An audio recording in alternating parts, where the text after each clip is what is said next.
I'm going to go ahead and share my screen here. And we can kind of go ahead and get started. I'm going to go ahead and just reopen my chat over here. Lovely. Okay, so today we are going to start off with the form builder.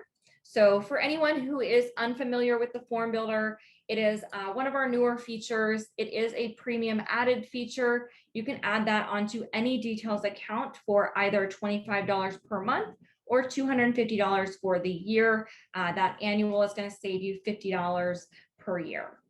So once you sign up for the form builder, it is going to live on your main menu under form list. So when I click on the form list, this is going to take me to a page where it lists out any of the forms that I have created. So go ahead and admit some additional people here. Welcome, welcome everyone. All right, so on the forms page here, it's going to list out any forms that you might have made so far in your account. So this can be anything from an intake form to a follow-up survey, any kind of form that you think that you might utilize, you can certainly add that in here. One of the best parts about the integrated form builder that we have here in details is that this also allows you to automatically create an event for that client anytime that you receive an inquiry. So for example, if I have a client, they go on and they fill out my form that I can also host on my website, then it's going to automatically create an event, and that event will live right on my event list, just like any other event that I've created will. Getting kind of into the creation of the form though, so to create a form, you're going to click on the Create New Form button. Each one of your forms you're going to go ahead and name. At the very bottom here, you're going to mark this as active when you're ready to go ahead and start receiving inquiries through this form. And then you can also click on Create Event. So the Create Event toggle is going to be what allows it to automatically create that event in details along with the client record. So if you want that to happen anytime somebody fills out your form, you're going to go ahead and click on that Create Event button. In the advanced section, you have options for multiple submissions. So if this is a form that you're going to host on your website itself, I highly recommend that you do multiple submissions. This allows people to fill your form out more than once. So that gives you more opportunity for repeat customers there. So for example, you're doing a wedding and then a year later, you can have them back for their anniversary party. So multiple submissions there we can toggle on. For your open and close date, again, if this is going to be an intake form, I would recommend that you do an open date, but not a closed date. That way it will just remain open on your website for people to fill out at any time. If you're doing something more like a feedback survey or something to that effect, and you maybe want to have that for a period of time, you can certainly put a close date on that from there as well. Clicking on the open date, it's going to be that same date picker that everyone is familiar with from our details page, and you'll just select your date and click done. Below that, you can automatically create an event name. So going on the same subject of creating an event automatically when somebody submits your form, you'll want to go ahead and give that event a name. For this is if you want to have similar naming conventions. What I mean by that is if I want the event name to always be the client's name and where the event is located, I can come in here and utilize what we call tokens to go ahead and put in that information there. And then I can do, let's see, reception location, let's say. If you're not familiar with tokens, this option is actually available in a variety of areas within the site. The contract terms was the first area to have it. We now also have that option in the proposal area in the proposal settings menu, and then you have it here on your form settings. If you want to see all of the available options for tokens that you can utilize, you can click on the personalized button here to be taken to our support center article. From there, it will list out all of the available tokens that you can use in this particular field and what it will mean, what it will bring in. Right below that, you're going to have what's called a form URL slug. So anyone who is unfamiliar with slugs, it basically is just a continuation of your URL. So that's going to be basically what you have here in your web bar. Right now, what we see here where it says details.flowers/forms, the /forms part of that is actually a slug.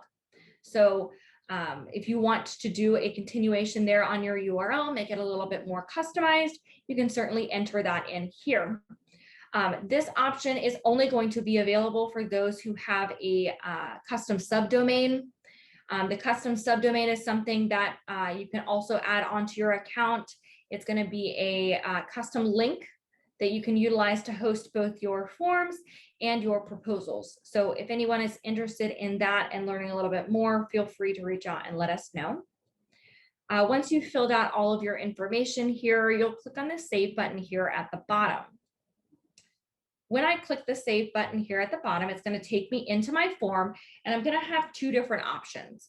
The first of which is going to be to start out from scratch. So if I want to build all of my different sections and titles, labels, things like that, which we will see in just a moment here, then I can go ahead and do a blank form or start from scratch. The other option here is going to be to start from a template. If you're starting from a template, we have created two different templates for you to choose from. You will have a generic general intake form, and then you also have the wedding intake form. They're both very similar in structure as far as, first name, last name, things like that. But the wedding intake form will go into a little bit more detail about different arrangements they want for their event. It will also go into things like number of bridesmaids, groomsmen, things like that. So to start off with, we're going to go ahead and do the wedding intake form, and I'm going to load that template in. When we load this template in, it's going to automatically filter in with your logo at the top. It's also going to filter in with the wedding intake form title here. However, anything that comes on this form or on this template already can be customized. So if, for example, wedding intake form is a little too general for you and you want to make that a little bit more customized or branded to your business, you can click on the edit button, which looks, in my opinion, like a little DJ board here. And you can go ahead and adjust that heading to be whatever you'd like. Also on this component, you're going to have the option to choose your type of heading. If you want that alignment to be right, left, center. If you would like to do title case. And then of course, you can also choose your different text colors and background colors for this particular component. To that same effect, you can also choose an image here, which would be the background for this individual component. In the general tab, you're also going to find things like padding and margins or borders that you can adjust here. At the bottom, you can also choose the minimum height for this component and your font. The font selector is going to be very similar to what we see on the proposal settings. So if you guys have used that proposal settings area, you will be familiar with this font selector. You're going to select your category, family, and variant. And then right below that, you're going to be able to choose a font size. And then if you want to do bold, italic, or strike through for any of those as well. Once you have everything finalized, you're going to go ahead and close the box and it will update that field. Just like what we saw a moment ago about adjusting the paddings and margins and backgrounds and colors and things for that particular field, you can adjust those things for the entire page. So if you want all of your components to have a specific font or a specific color, you can go ahead and go to the menu option in the upper right-hand corner here, and you're going to go to your form defaults. This is where you can select your defaults for all of the components on your form. So if you want specific colors or a background image like we have here, you can do that here as well.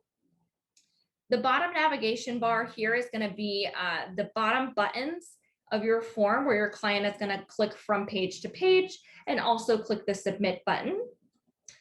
Your input defaults are going to be the actual field in which your clients are typing their answers to your questions.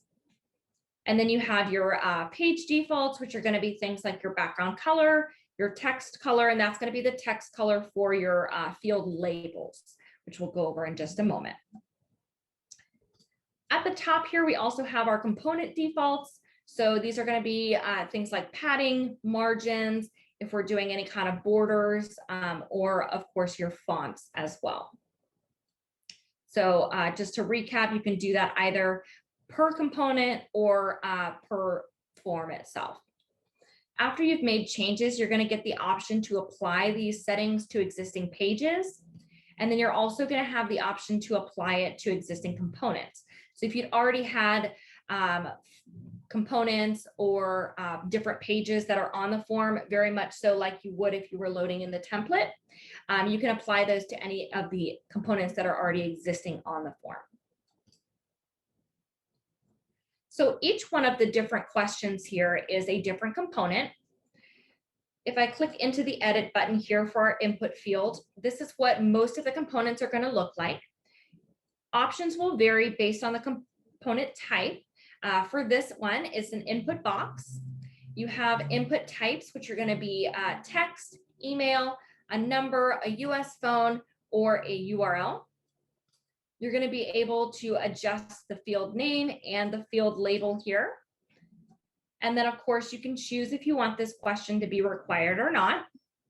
When you get the template, things that are going to be required are going to be your basic information, like the client's first name and last name, what their event date is, but otherwise they come non-required. But if you ever want to change that, you can click into the components and adjust that toggle here.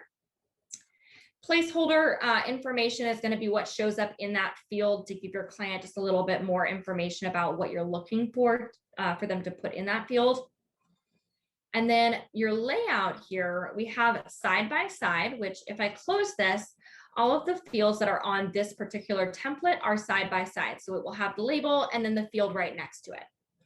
However, I can also choose to do this as stacked, meaning that I'm going to have the label at the top and then the field right below that. And then if we saw in my edit, I can also choose to center that label. So if I want the label to be in the center there. Then the most important part, if you are going to be having this automatically filter information into an event, is going to be this set value as. This is where you're mapping their answers to. So for example, this is a name question. So they're going to put their name in there and I want that to filter into the contact name first and last that I have on the client info section or the client record. If I click on the drop-down menu though, you're going to see all of the available options for mapping. So for example, I can do things like the event type or any of the contact information there that we see, locations and delivery information. So all of that can be an option here for this field. If you did your form defaults where you set your colors and your fonts and things like that, you won't really need to do much else on this form unless you want to change this particular component here. All right, so going down, I'm going to actually go all the way down to the bottom here, and I'm going to add a new element to show everyone all of the available options that you have here. So you have things like a checkbox. You can do different columns. If you want to add in the date picker for like a question that asks what their event date is. You can add images on here. So if you want to give maybe some examples of the work that you've done. You can also do a color selector. The input box is what we just looked at. The company logo is what automatically populates at the top of your form. And then we have our heading, select multiple or select one, which we're going to see in just a moment. And then you have general text. So if you wanted to just give like a brief synopsis of the company and thank you for choosing X company there at the top of your form, you can certainly do that as well. Then you have a text area and a time input. The time input is going to be things like the reception start time, the cocktail start time. So all of those are available options for you to utilize. To look at a couple of the different options here, this is a text area field. This is going to be a open-ended field for your clients to type information, things like if there's anything specific that they think that we should know about their event. You also have this select multiple, so things like please list out the items you'd like to include in your event, and they can select as many or as few as they'd like here. Going up, I've also got my color selector. So if I want my client to be able to put in the colors for their event, they can go in and click the color selector. Their selector is going to look very much like the selector that you see on the worksheet. So they're going to be able to go in and choose their colors the same way. And then I have things like our Pinterest inspiration links, if they want to send that link over, or their wedding page link. Again, all of the different components have varying mapping options.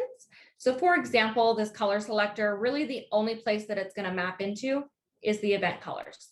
But you can also do this as a just a form response.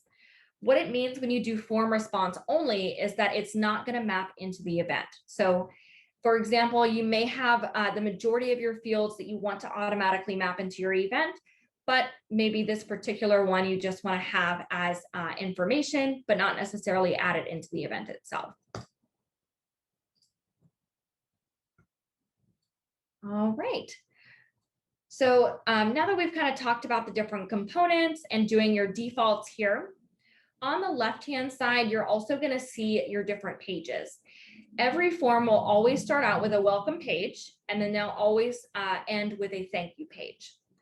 Additionally, though, you can add multiple pages in here as you please. So you can have, a 5-page form if you want, depending on the amount of information you would like to include. And if you want to switch back and forth between the different pages, you'll simply click on the title for that page and it will take you over to that page so you can kind of see that or build out some additional components there. Once I've finished editing my form here and I have everything exactly as I want it mapped to all of my appropriate fields, I can click the Save button at the bottom. Those of you that are familiar with the worksheet save, we're going to have 2 different options. The first is going to be a new version where you can save all of the different versions of editing that you have on this form. Just like on the worksheet, this is going to be the same way. You're going to be able to go back and forth between the different versions. The way that you're going to do that is going to be from the menu button at the top right-hand corner, and you can click on that load version option. The second is going to be to save as a new template. So as stated, if you have the form, it's going to come preloaded with a wedding intake form and a general intake form. But if you want to make additional forms and then want to make a template out of those forms, you can go ahead and save this as a new template, name it accordingly, give it a description, and then click that save button. Once you've done so, you can load a template from the menu button at the top right-hand corner by clicking on Load Template. So after I have my form exactly as I want it, I can go ahead and click this preview button here down at the bottom. This is going to give me a live view of what my client is going to see when they view the form. Additionally, I have the option to view this form in varying different devices. So as we know, or as some know, as you're building out, let's say a website or a landing page or anything to that effect, it's going to look different based on if you're looking at a desktop versus if you're looking at a mobile view or a tablet. So this is going to be my desktop view. And then in the upper left-hand corner, I can view this as a tablet or as a phone. So just so you can see exactly how it's going to look for your clients there. Okay. Next, we're going to go back to the form list and go over how we're going to utilize this form on our website. So if you have a freestanding website, depending on who you have it coded by, who it's through, will depend on how you're going to end up adding this onto your website. So if you're unfamiliar with the creation of your website or how to add additional options on there, I would recommend speaking to your webmaster or whoever built your website. But we're going to click on the eye icon here, and that's going to take us over to the actual form itself, the live version, if you will. From there, once everything loads, I'm going to go ahead and click on the link here at the top. So that URL link can be copied onto your website. So depending on, again, how you have that formatted, you can add it onto a photo. So when they click on the photo, it takes them to the form. If you also have like navigation options at the top, you can add a separate navigation to go directly to this page. So it's all going to be link-based. So depending on how you have your website set up there, you can go ahead and add that link into your website. All right, so that's going to cover our form builder for today's class. So if you have any questions specifically on the form builder, or you want to get more information on that, feel free to let us know. If you want to sign up for the forms, it does come with a 30-day free trial, and you can do so by clicking on the main menu. And if you do not have the form builder already, you're going to have an option down here that says premium features, and you can add it on that way. So our next option that we're going to go see now is going to be collections. So a lot of you are very familiar with collections. They are in the item gallery, and it's going to be basically like folders that you house all of your information in. So once our page loads here, we're going to go over to the resource section. So we can do that from the main menu under resources, and we're going to head over to the item gallery. One of the best parts about the item gallery here is that it comes preloaded with items. And of those items, we have several different partners that also have their items on here, and they all have their own collection.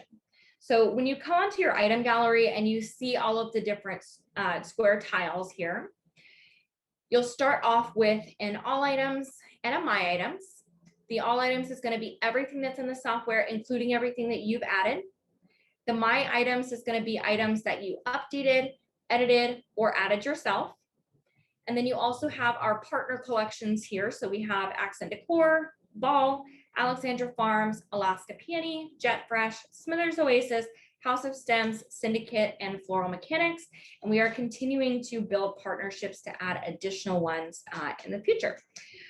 So of those, though, you're also going to have a color collections and then a holiday collections. We're going to have some new holiday collections coming out soon, so make sure you keep an eye on your email there for that. For now, though, our collections are going to be, like I said, more so like folders. It's going to be a great way to organize your item gallery, and also a great tool to use for when you are doing consultations with your clients, because you can come into these folders, you can brand them exactly as you want, and then show your client that way. So to create a collection, let me go ahead and delete this one here. We can go up to the Add New button here in the top right-hand corner, and we're going to click on where it says New Collection.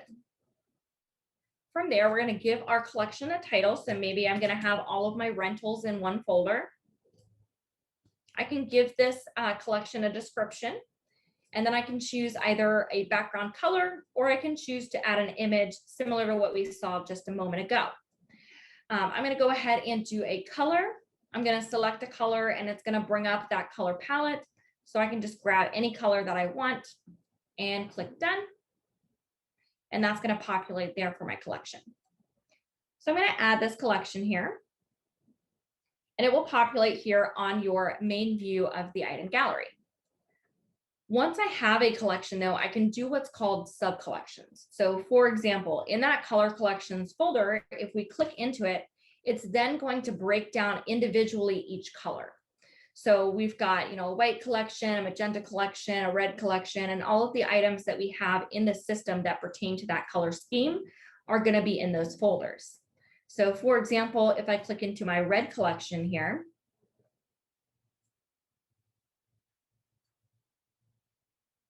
it's going to have all of my different red items that I've either have added or that were partner collections. So From there, I can easily scroll down and select some items when I'm inside of an event to utilize in, let's say, a Valentine's Day arrangement or something to that effect.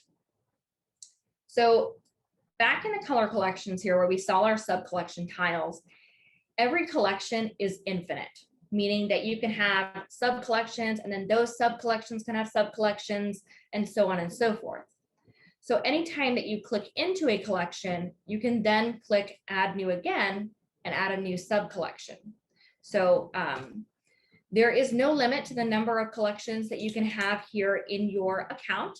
So I recommend to make as many collections as you want and organize that as you see fit.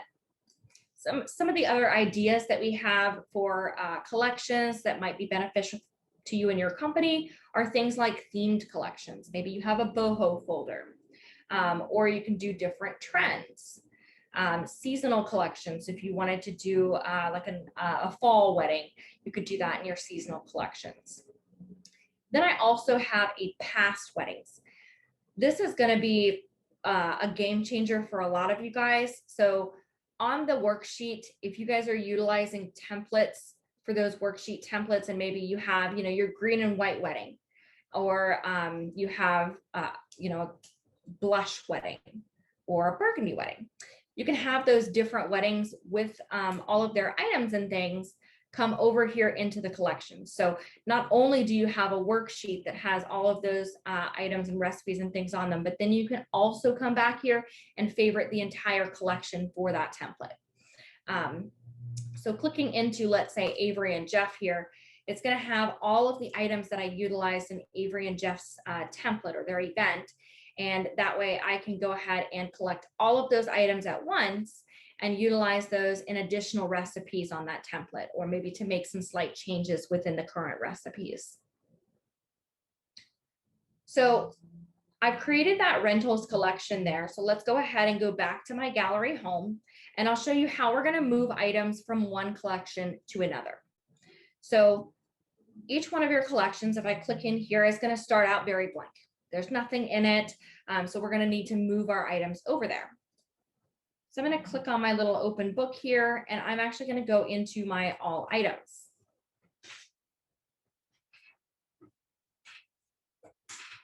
So for my rentals, I want to grab all of my vases and maybe some linens and things like that that I would normally rent out. I'm going to go ahead and click the options menu at the bottom, selection mode, and then I can grab individual items. I can also drag my cursor while I hold the button down to grab an array of different items all at once.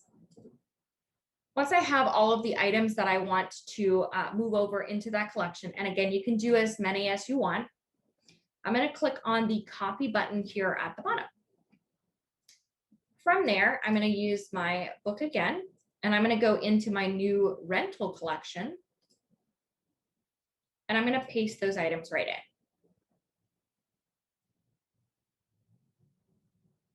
So now I have all of those different items here in my collection. And again, I can move things from multiple collections, and there is no limit to the number of items that you can have.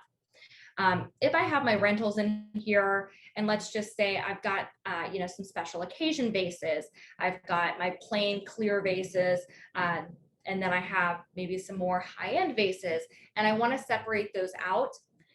Again, you can come into this rentals collection and add a new collection that says, high-end vases, or I can have like my colorful vases, and I can then again just kind of subcategorize those out so that they're easier to find.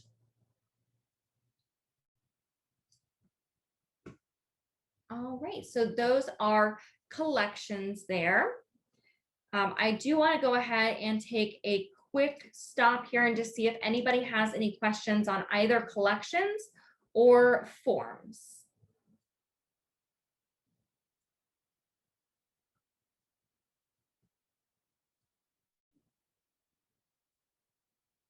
All right, so in that case, we're going to go ahead and move on. The next area is going to be our recipe gallery. If you guys are following along with all of our most recent updates, you'll know that we recently updated some things in our recipe gallery. So previously, when you went into the recipe gallery and you created a recipe, it didn't automatically filter in your markup or your cost, or excuse me, your price, because that information was going to populate once you got it to the worksheet based on updated item prices that you have in your gallery. Now, anytime that you create a recipe in here, it's going to automatically calculate what the cost is. It's then going to give you an option to put in a price, and then will automatically update your markup for you. So if I go ahead and I'm going to click into Nicole's inspiration bouquet here, I'm going to edit this. For example, if I go in and I change this to have 2 dahlias instead of 3, I'm going to get this little icon here that lets me know that my ingredient costs have changed. And so based on that markup, I should update my price. So I'm going to go ahead and click on that button, and it will automatically do the math for you and update the price for that particular recipe. Same thing with my markup here. So if I go in and I change this to 500, it's going to let me know that it's updated my markup to that 469.8 now. And then if I want to revert back to my previous markup, I can go ahead and click on this orange triangle here. So those updates, small but mighty. If you have any existing recipes that were pre this update, you can go in and click the edit button and select those different icons to update your markup and price as well. Additionally, down here in the ingredients area, we've added a copy list. So if you are familiar with the option there that's in the recipes on the worksheet, which we will go over when we get to the worksheet area here, it allows you to copy the list of all of the ingredients that are in that recipe, and then you can paste it into the description or the notes or etc.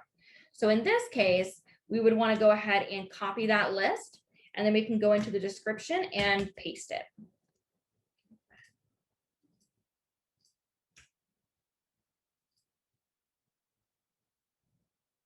Also, on the left-hand side where we have our images, previously you couldn't click to enlarge them. Now, if we click on them, we're going to be able to see an enlarged view of that. Same thing with our items.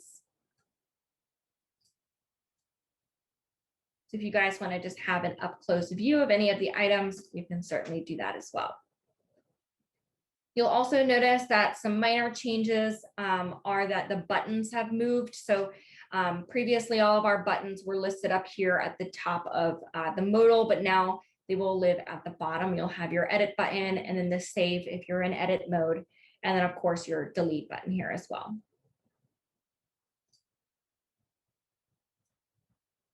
All right, so now we're going to go into the fun part. From our event list, I'm going to select an event and we're going to go into the worksheet area. So in the worksheet area, this is where you're going to build out your events. So since most of you guys have all been with details for a little while now, you'll know that the worksheet here, let's go ahead and go into Penny's Peony Party, is where we're going to see all of our different recipes, our items. Also, if you have any associated costs or fees or anything like that, those are also going to live here on the worksheet. So we are going to do a full run through of everything that's available on the worksheet here. So normally when I get onto a worksheet, the very first thing that I like to do is to select a color palette. So to do so, I'm going to click on the plus symbol here on my color palette, and I can go ahead and drag and drop my item around here until I find my shade or hue. When I have a color that I want to select, I can go ahead and click the Add to Selection button. When I do that, you'll notice that at the bottom, my number of selected colors has increased. It's now in my current selection for this event. If at any point I want to remove that color, I simply will click on the Remove from Selection. In the More drop-down menu, you're going to be able to see that input box. If anybody was familiar with this on our previous color selector version, it's the same premise. You're going to do things like hex codes, RGB codes, Pantone codes, things like blush or burgundy. And you can enter that here into your auto detect. This is going to be a great way to get a specific color. So if your client says, you know, I want this specific color pink, you can go ahead and put that here into your auto detect and pull that color up. And then of course, from there, you can add that to your selection. In the From Image tab, this is where you're going to be able to upload that photo. Also with the newest color palette, you're going to be able to drag this around, select a color, and then drag another color.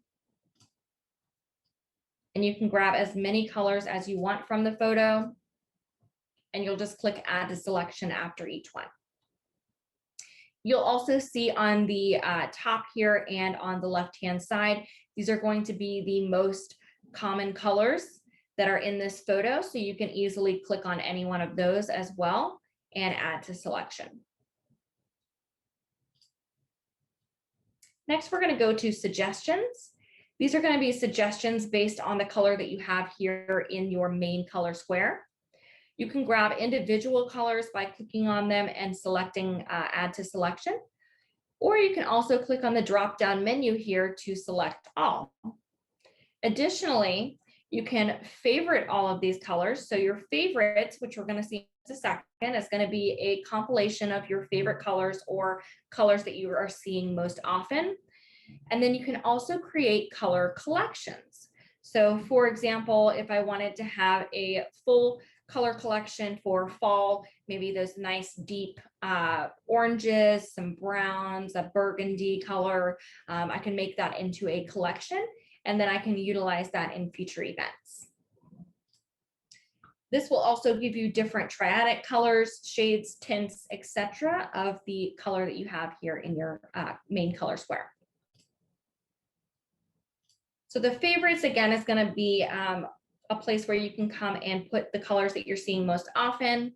You can click on any one of these different colors to then add it to your selection for an event. Collections will look just like this. So you'll have your different color collections here. Here's my fall that I made. You can also make any collection that you want though, and you can make as many of them as you'd like. If you want to use a full collection for an event, you're going to click on the drop-down arrow and click Select All to add it to your selection for this event. Under history, these are going to be the last 60 colors that you looked at. So if you looked at a color, went and checked out another color, and then decided you wanted to go back, you can come here to the history to view that color again and select it. And then, of course, you have your selection, which is going to be everything that you've selected for this particular event. I can, again, click on any one of these to remove them as well. And then you have your quick colors, which are going to be your most commonly used, most common colors, things like your normal red, normal purple, blue, etc. And when you're done, you're going to click on that Done button, and it's going to populate that right into your color palette here. If you get a color on here that you decide later you don't like, you can certainly come in and click that trash can to the upper right-hand corner to remove it from your list. Right below that, you're going to have your tables and seating. So you're going to have your estimated number of guests, the number of people at your head table, and then how many additional guests per table for each additional table. That's then going to calculate and tell you how many tables you're going to need, ultimately letting you know how many centerpieces you need. Going down, we have our taxes section. If you guys have filled out the taxes section on your company event defaults worksheet, then you won't need to change this per event. But if for any reason, maybe you're going into a different county, you have a different tax rate for that event, you can certainly update that here as well. Moving down, I'm going to go ahead and go just to a random line here. Let me go to focal structures. Any one of my recipes that I have over on my design board, I can easily drag and drop right onto my worksheet here. If I pre-saved this recipe, meaning that I built it, let's say in my recipe gallery, or I saved it from another worksheet, it's going to pull in all of those items here into my recipe. So once I have my ceremony design recipe here on my worksheet, I can also choose to add additional items in here. So in this case, this was my base recipe. The drapery color and things like that might change out, so I didn't put that in there, but it's going to be all of my things that I'll need to build out this particular arrangement. And then, of course, based on the event and the colors that they have, I can individually drag and drop colors, or excuse me, items right over into this event. From there, I can go in and adjust the quantity for all of my different items here. And that is going to update my cost, or my price, excuse me. So right now I'm at $310.89. If, for example, I wanted to lock this in at a more even rate, for example, $315, I can go into the estimated price field here, click out of that box and lock in that price. What the lock means is that now anytime that I make changes here in this event, it's not going to adjust the estimated price. So for example, if I go in here and I change my alabaster from 3 to 2, it's going to change what I see down here, but the estimated price is not going to change because it's locked in. Right below that, we're going to have our description and notes area where you can add some additional information here. I normally like to let everyone know that the description should be used for client facing, and then the notes should be more so for your team on the back end. The reason that I say this is that the notes are going to show up on your recipe PDF, which would be located in your document section up here, whereas the description only shows up on the proposal. Moving down, if I wanted to create a custom arrangement for this particular event, I can go to the plus symbol here and click on Add Blank Recipe to get a new recipe started. From there, just like before, I can go ahead and start adding in ingredients to this particular arrangement to build out my recipe. You'll notice that every time I drag an item into the recipe, it's going to start off with a quantity of 0. So from there, I'm going to want to make sure that I just update all of my different items here with their proper quantities.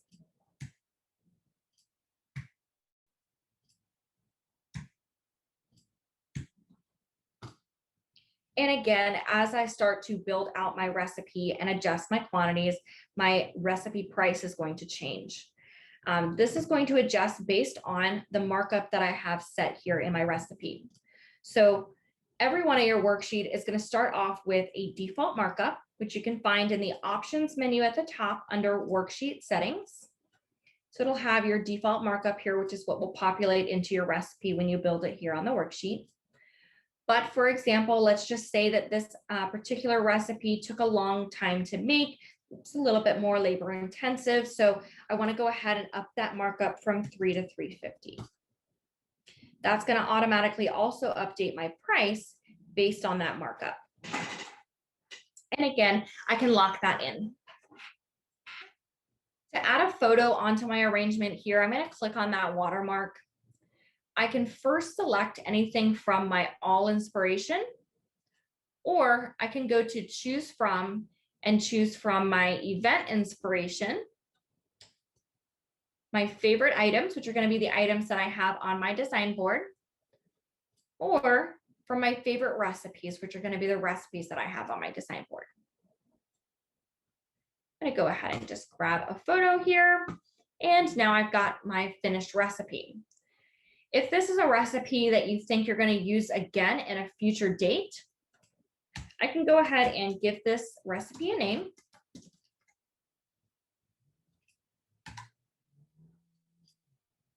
And then in the upper right-hand corner of every one of your recipes, you're going to have what's called recipe options. It will look like those 2 up and down arrows there. So We're going to go ahead and click on that recipe options, and I can save this as a new gallery recipe. Now that recipe is saved in my gallery. So if I want to use it in a future event, it will be there for me to start to my design board of that new event. Additionally, if I have a recipe that I added over here onto my worksheet that I then want to use in another one of my line items, I can go to recipe options and I can favorite that recipe. So what that's going to do is it's going to save it over here on my design board for me to easily drag and drop into my next line. I can also choose to make these two different types of the same recipe. So for example, if I want this to be a little bit less, I can go ahead and adjust these quantities to be a little bit smaller. And then I have a whole new recipe here with just some slight variation. I can also choose to add some additional items into this arrangement. So now I kind of have a newer recipe with some additional items in here, very similar to the first one. And maybe I want to save this as Penny's Peony Party number 2. From there, if I want to save a new gallery recipe with this new version, I can again go to recipe options and save a new gallery recipe. If I decided that I really like this version of the recipe much more than my original version, I can update my gallery recipe to be more in line with this new version. Also, similarly but opposite, if I decided that, all of the items that I put in here I don't really love and I want to revert back to the previous version, I can go to my recipe options and update from the gallery. You can also view your gallery recipes if you want to compare and contrast the updates that you've made versus what you have in your recipe gallery. You can do that as well. Another scenario here is maybe I have this bride and she really loves component 1, but it's going to be a little bit out of her price range. She wants to see some additional options. And maybe the one that I have down here is the other option. So I want to be able to show her both options without having to add that cost into the total number, potentially freaking her out. So I'm going to go ahead and add this in as a proposal suggestion. What this means is it's going to show the bride the full recipe. It will show them what it would cost if they chose to go with this version of the recipe instead of the other one. But it's also going to let them know that this is, my apologies, not included in the total cost of the event. It's actually just going to be something that is proposed to them. This is a great tool for upselling. So in the opposite, maybe you have somebody who says, they really love that $400 bouquet, and but that they're way under budget. And so this is your time to really kind of give them some additional, more expensive options and upsell on that. So you can go ahead and add this in as a proposal suggestion. Maybe they decide that they really love this version better. And then, you've made, let's say, $40 more on your arrangements here over 10 people. So just a great tool there to kind of give your bride some additional options and to upsell. All right. So aside from doing things like recipes and adding items and all of that, you also have the associated task here, if you will, of adding in things like your services, your labor, or any fees that you might be charging them. So in this services area, you're going to go ahead and put any services you might be charging this client. Additionally, you might give your client some options here. So while boutonniere pinning is not something that some people would add on to the cost of their event, there are going to be some people that are like, yeah, I really just want that elevated service and all of my groomsmen to go ahead and have those pinned on for them. So I can go ahead and offer that as an option there. And then again, upsell them. But As far as your normal services go, you're going to go ahead and put those on there along with their estimated prices. Anything that's in the services area, you're going to want to make sure to tax as a taxable service or TS.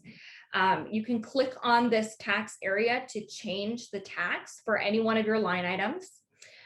Every line item that starts out will start off with a TP or taxable product. So if you're adding anything that's not a product, you'll want to just make sure to check on that tax and make sure that it is applying to the correct tax facet there, if you will. If you need to add any additional rows to this section or any other section that's on the worksheet here, you're going to click on that Add New Row button. Any one of your line items or your sections can be renamed by clicking on the section itself or the line item itself and renaming that line. Below that, we're going to have our event staff. So in details, we want to give everybody additional options as far as ways that they can charge their labor. The reason being is that not every state charges labor the exact same way. And, some people don't charge labor at all. So we just have a couple of different ways here for you to add labor, one of which is going to be the event staff section. This is going to itemize out each type of team member that you have here working the event. So you'll put their title here on the left-hand side for each one of your line items. And again, you can add as many rows as you'd like. Then you're going to have the count of the number of that particular type of staff that's working this event, along with the hours they're estimated to work and the rate at which they're paid. Going back to not every state charges the same. If you charge tax on labor, you're going to want to go ahead and click that checkbox. If your state does not charge on tax on labor, then you'll want to go ahead and uncheck those boxes. Right below that, we're going to have our fees section. So these can be any fees that you are charging to your client here. This is also another area where you can charge your labor. So if you're doing labor as like a flat percentage, rather than doing it itemized out like the event staff section is, you can come here to the fees and add in a labor fee. You can apply that to either product, services, or labor. Likely you're going to be doing this to your products since that's what you're doing the labor on. And then you also have either a flat amount or a percentage here. And then of course you'll go in and put in what that amount is. And because it is a labor, we're going to want to tax it as such. So again, we're going to click on that button and tax it as a taxable labor. Same thing for any of the fees that you have in here, like a delivery fee. We're charging that on the products because that's what we're delivering. And again, you can do that as flat amount or percentage. And then that one's going to be charged as a taxable service. So the reason that it's so important for you to add in your different tax areas, if you will, so making sure that your labor is taxed as a labor, etc., is that's going to determine how it shows up here in my summary section. So for example, just because my line item says labor, if I have it taxed as a taxable product, that fee is going to show up in products. So if I want it as my labor, I'm going to tax it as that labor, and then it's going to show up in my labor area here in the summary. All right, so then once I have all of my information there, again, it's going to show up here at the bottom on the summary section, and it will be itemized out by product, services, and labor. And then of course, I've got my total here.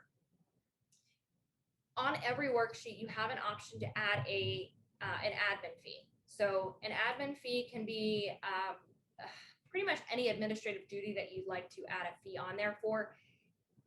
Building out the worksheet itself could be an administrative fee. So you can add that fee on there to your total here. It's a percentage-based fee. The way you're going to do that is going to be from the options menu at the top right-hand corner under worksheet settings. And then you'll see this admin fee rate field where you can enter in that percentage amount.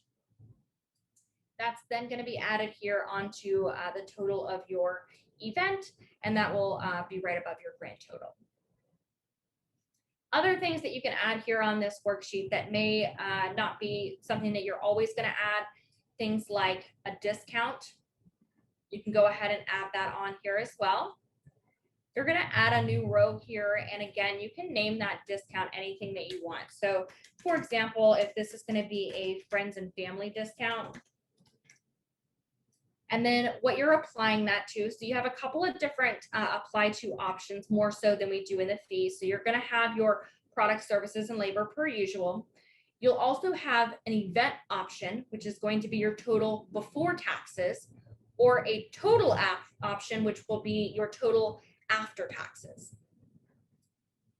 You can then apply this evenly to taxable items first or to non-taxable items first.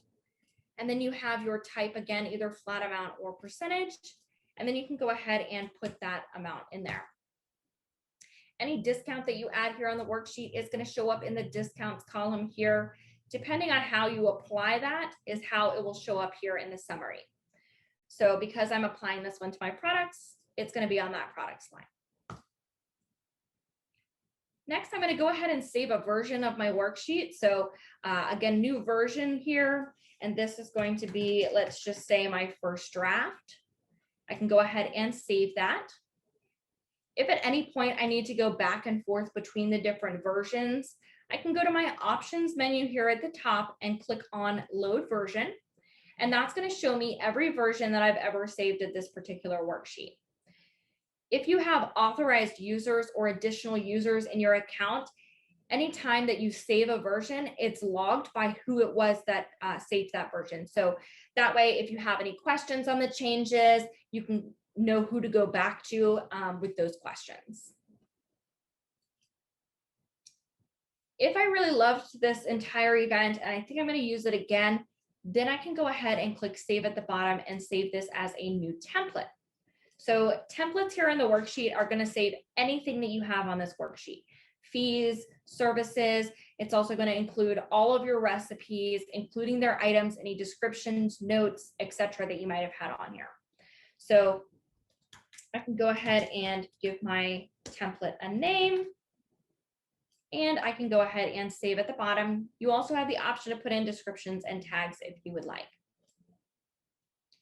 When I do so, then I can go up to my options menu here at the top of any worksheet, click on load template, and I'm going to be able to load in that template.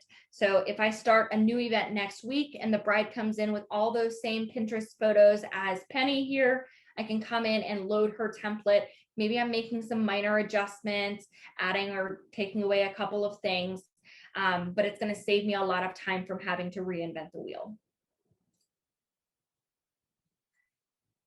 I lastly want to kind of mention to everybody, before you ever leave your worksheet, one of the most important things that you can do is to make sure that you're staying profitable. You know, I mean, we're all here to make money. So going on the menu option here on the design board, you're going to want to go to your items used. So this is going to be your stem counter. So if you are, let's say this amaranthus here, amaranthus comes in 10 stems per bunch. Right now I'm using 3 bunches, but I'm under by 3. So really I need to use 3 more stems in order to round out to a full bunch. Anything that's in red is going to mean that I'm nowhere near a full bunch. Anything that is in green will mean that I'm right on the money. It's, for example, the dahlias here, I am not under or over by any. And then anything that's in gray is going to mean that I am within 20% of a full bunch. So if you need to make changes to these, for example, like right now, my toss bouquet is using 3 stems of the amaranthus. Do I really need the 3 stems that are in there? Do I want to bump that up, let's say, to 3 more stems, so that way I can round out that full bunch?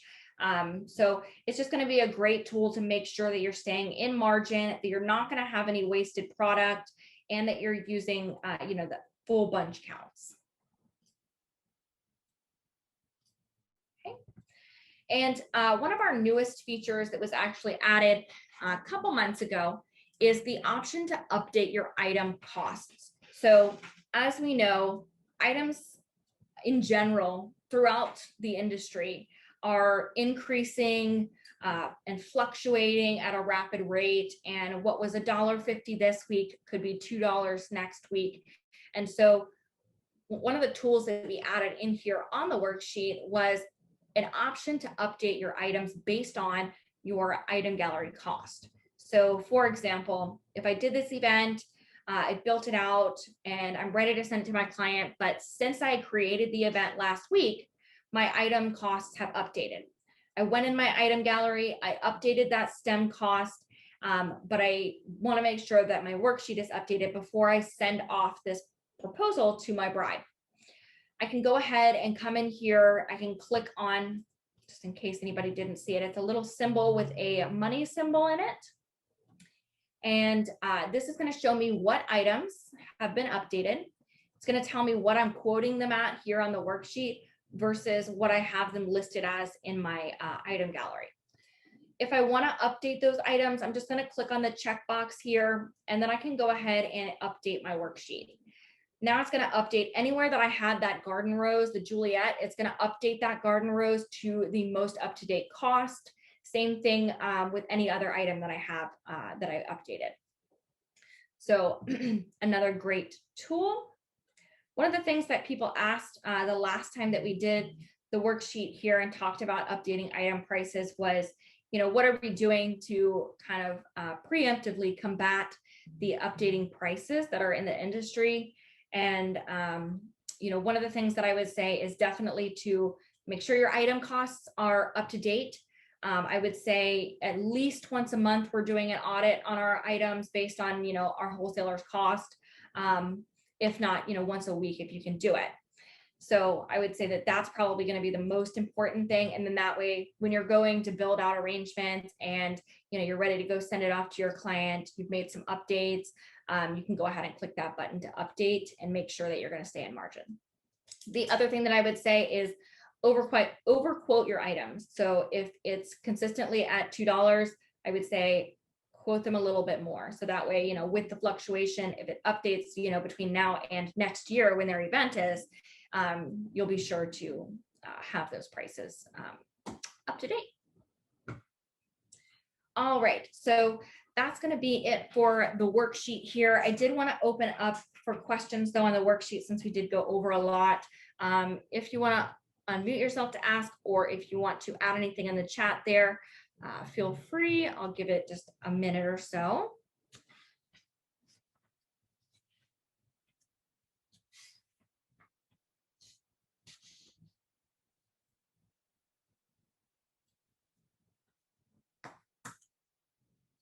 All right. Well, in that case, I'm going to go ahead and head over onto the payments page so we can see our newest updates there as well. So around the time that we did the recipe updates, we also did some updates here on our financials page. So you may have noticed some visual changes, things like the credit card checkbox is now a toggle instead. So that's going to be down here at the bottom here. We've also got our new date picker here. So that's the same date picker that you've seen on the details page. Other things that you're going to notice though are going to be our magic button. So if I click on the magic button, depending on the types of payments that I have here, I'm going to get a series of different options to automatically update my payments. So for example, if I have a mix of amounts and percentages, I can click this to make all of my payments percentages. Same way I can do all flat amounts. Additionally, if I am missing something and maybe, I'm under or over by, I can adjust my totals to equal the grand total. Additionally, if I have, let's say, a percentage here and I've only got 75% accounted for, I can click on this button to adjust my percentages to equal 100.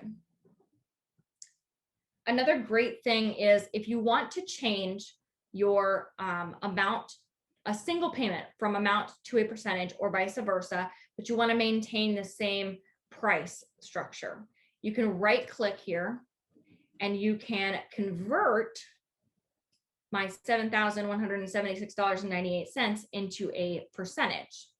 So I can go ahead and convert that there, and then it will update that right into my cell. The next great feature that we've added here, something that's only available on the event payments page and not in the company settings, is going to be the option to adjust your due column. So up until recently, you were able to put in days prior to the event. So 60 days before, 30 days before, etc. But we did get some feedback on people who wanted to, let's say, give their clients a week to make that retainer payment, or 2 weeks. So now I can go ahead and do now plus 14 days, and it will give me that 14th day in my date section here. Additionally, I can do, let's see, event minus 30 weeks. So you're going to have the option to do days, weeks, or months, and you can do it either from now, which will be the date that you're looking at it, or days from the event, whether that be forward or past. So you're going to be able to use those identifiers. So again, it's going to be either now plus or minus X days, weeks, months, or you can do it as event minus, let's say, 6 weeks. So just a couple of different options there for you guys to try out if you haven't already. And now we're going to head over to our final page here, which is going to be the cost page.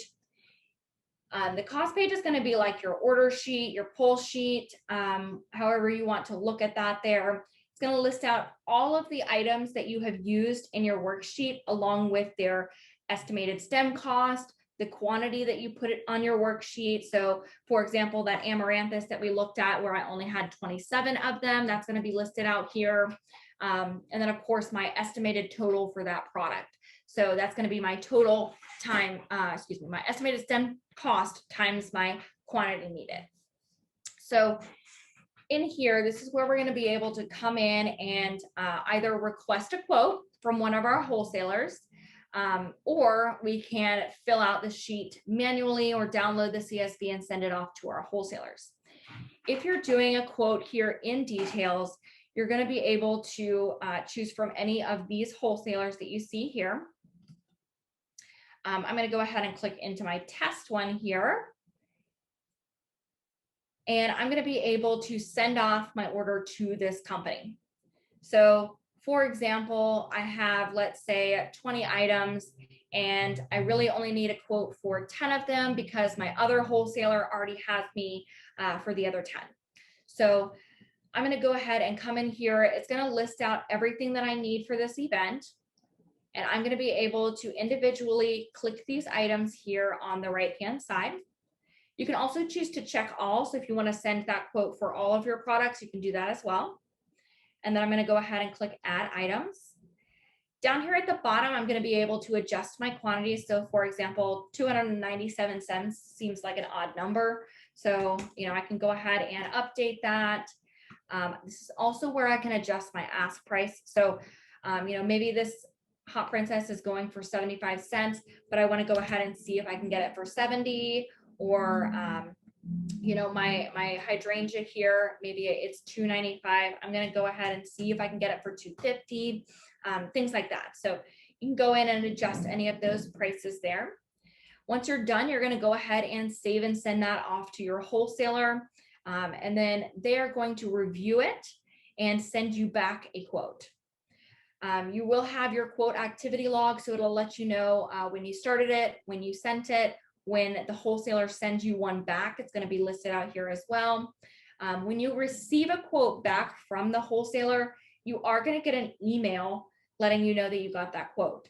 The email is going to go to the email that you have listed in your company info section. So that's going to be under the main menu, company and info. It'll be the same email address that you get your signed proposal notifications to.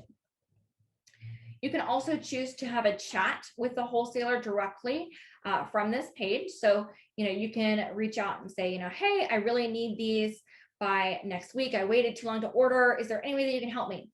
Or, maybe this bride is very particular. She wants, really, really, really hot pink flowers. These are the ones that I picked out, but if you have something, that you think would be better, let me know. And then they can respond back to you as well. So great tool there to have. And then if you choose to accept that quote from the wholesaler, on the cost page, it's going to automatically filter in what you purchased as far as quantity ordered, and then also the stem cost that they quoted you at. So it will automatically fill in those fields. Again, if you're not using our in-app ordering system or RFQ system, you can download the CSV and send it off to your wholesaler. And then you can go in and fill in the different fields that you have here at the bottom. For example, I need 6 of these, let's just say, and then I got them at the 1.5 that I quoted. Maybe, I got 2 of my brassica here. I quoted it at $375, but I actually lucked out and got it at $350. I need 30 of my dahlias, but instead of $275, I actually got that at $3. So on and so forth down the line. You can also click on the magic buttons here at the top to fill in any of the empty boxes with the estimated prices that you have here. Once you've filled out all of the information here on this page, at the very bottom, you're going to see your estimated total, which is what you quoted the person on the worksheet, versus what you actually spent, and then how much you're under or over by. This is a great opportunity, especially with all of the fluctuating prices, for you to go in and update these items. So, for example, if you're constantly ordering, let's say the garden rose constants, and you're quoting that at $3, but you're consistently seeing it at $3.25, you can click into this item straight from the cost page, click on the details, and update that item. That way, the next time that you use this item, it's going to be updated for that price. So really great tool to utilize to make sure that everything is kind of up to date, if you will, and making sure that you're staying within your margins. It's also a great tool to get those quotes. On our quote list, we have several different companies here. So Staldenen, if you have anybody that's in Canada, you're going to go to Staldenen. Alaska Peony sells all over the country and is, I think, currently still selling some. You may want to check on it though. So they have peonies direct from Alaska, and they are beautiful, gorgeous peonies. They do, run out every year. So if anybody is still looking for peonies, I highly recommend that you get your orders in now. And then of course we have our House of Stems, which is going to be the hand-painted Erytheriums. If you're unfamiliar with House of Stems and their products, you will find in the resource gallery under item gallery that you will see the House of Stems collection, and all of her items are going to be in that collection. They only deal with House of Stems products, so if you're sending them an order, make sure that it is for Erytheriums. Jet Fresh here is also shipping across the country now. So if you are interested in purchasing from Jet Fresh, they are servicing everyone now. And you can go ahead and send them a quote through details as well. They sell all kinds of products. They don't have a niche, if you will. So my whole list here, I would be able to send over to Jet Fresh and get a quote for. So if you're interested in trying out any of those wholesalers, you can go ahead and put in a request for quote. As a reminder, when you send the quote, it's not an automatic charge. So if you want to just go ahead and try it, see if if you like it, get a quote back from them, potentially get that locked in with them, you can go ahead and check that out as well. Similarly, down here at the very bottom, you're going to see things like your vases and rentals, your hard good items, and things like that. On this area, though, this is going to also play into your inventory. So if you've updated your item gallery with inventory for items like vases and rentals, you're going to be able to see that kind of come to play here. So for example, on my array votive here, I need 115 of them, and it says that I have none in my inventory. If I had any already in my inventory, it would say, you know, I need 115, but I've already got, let's say 5. And so now I only need 110. So again, also, I would recommend when you update your items to update your inventory for any items that you already have, things like accent decors products. You can go in there and update that and have inventory in there as well. Same thing at the top as at the bottom as at the top. We're going to have our estimated total as well as our actual total, and then how much we were under or over by. Also another great opportunity to come in and update those prices if you see anything fluctuating. And then of course that download CSV or print table is also an option here. So if you want to take that to your local wholesaler, you can do that as well. All right, so this will conclude our summer school session for today, but I want to just open up the floor, see if anybody has any questions or things that they would like to go over, or anything they want to go over again. Can you go over how you do, not the proposal part, but setting everything up with the storyboard and everything? The worksheet? Yeah. Not the worksheet, like when you get ready to submit a, you know, get everything together to give to your client. Oh, like, the proposal? Yes. So the proposal is actually not something that we're going over today in our webinar, but I'd be happy to send you some videos. Okay, that's fine. Yeah, so I'll go ahead and follow up with you after today's class with some more information on building out a proposal, if you will. Okay, and my second question is the stuff that you just went over. Now, like for instance, only time I buy from Jeff Fresh when I do a large order. But Okay. if I'm buying from a regular wholesale club, I mean a wholesaler, do I have to go in and input their prices? Or so, as far as your items and updating your items, if you are purchasing consistently from a local wholesaler, yes, I would recommend that you go in there and update the items in your gallery to match their prices. okay. Yeah, but if you're utilizing any of our partner products, things like the Jet Fresh, House of Stems, things like that, they do regularly update their items. So if you are buying from them or any facet of them, then you can utilize those prices. But yeah, if you're seeing like your wholesaler has a different price, maybe a better price or a higher price or anything like that, you can certainly go in there and update that to fit more in line with your local wholesaler. Oh, okay. Okay, thank you. Yeah. All right. Does anybody else have any questions before we kind of log out for the day?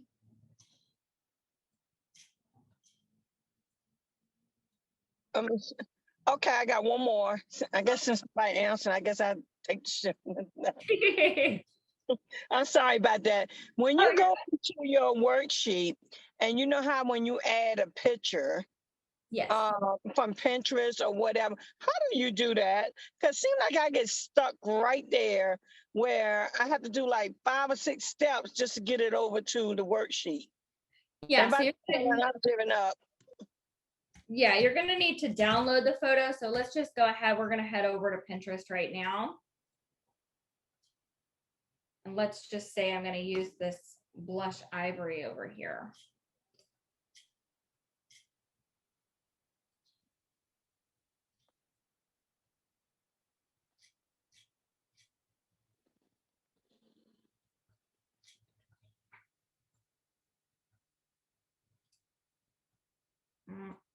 Download image.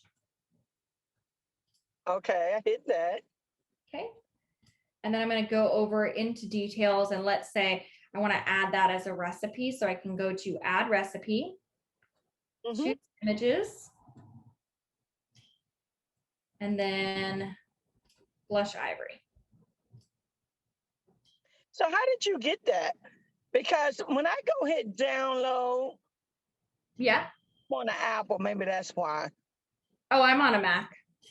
Huh? Okay, so when I hit download, don't it goes to a gallery or something? Because I don't see my pictures in download. I mean, you just made it so easy. So what I can say is it will depend on the image that you select here from Pinterest. So what not a lot of people realize about Pinterest is that there are some photos on here, you know, like this one, let's say, where it's not actually a photo. And I realize that kind of sounds convoluted because we're looking at a photo right now, but it's really like a link to an external landing page or a website of some sort. Pinterest is basically built on an aspect of being a never-ending stream of like going into somebody's website. It's basically to build up SEO. And so when people use the photos on here, occasionally you'll come on here and it'll be like this. You'll download the image and it'll be simple. But then there are other times where you come on here, you click on that, you go download it. And what you're really doing is you're downloading a web page, which is not the same. Oh, okay. So what I would say is that as you're going through Pinterest, you need to recognize the ones that are actually photos. And you'll know this, and you'll know that they're actually photos by when you click on them and you click on those three dots that you see at the top here, and you see a download image option. If you do not see a download image option and you just see, let's say, download, you're not downloading an image, you're downloading like a web page. Oh, okay. Yeah. Okay. All right. Well, in that case, I guess that will conclude our class today. But if anybody has any other questions, if they want to ask or anything like that, feel free to reach back out to Details. Just as a reminder to everyone, you can reach us by either using that chat bubble in the bottom left-hand corner, or you can go to the main menu under Support, Contact Us. And then from there, you can either submit a ticket.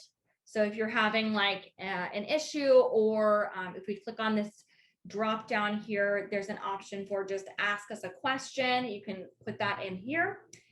Or you'll also see our phone number here from the office and an option to schedule a support call. So multiple ways to get a hold of us.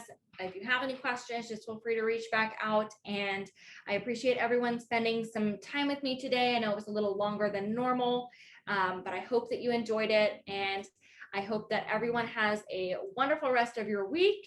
And I look forward to speaking with you again next month.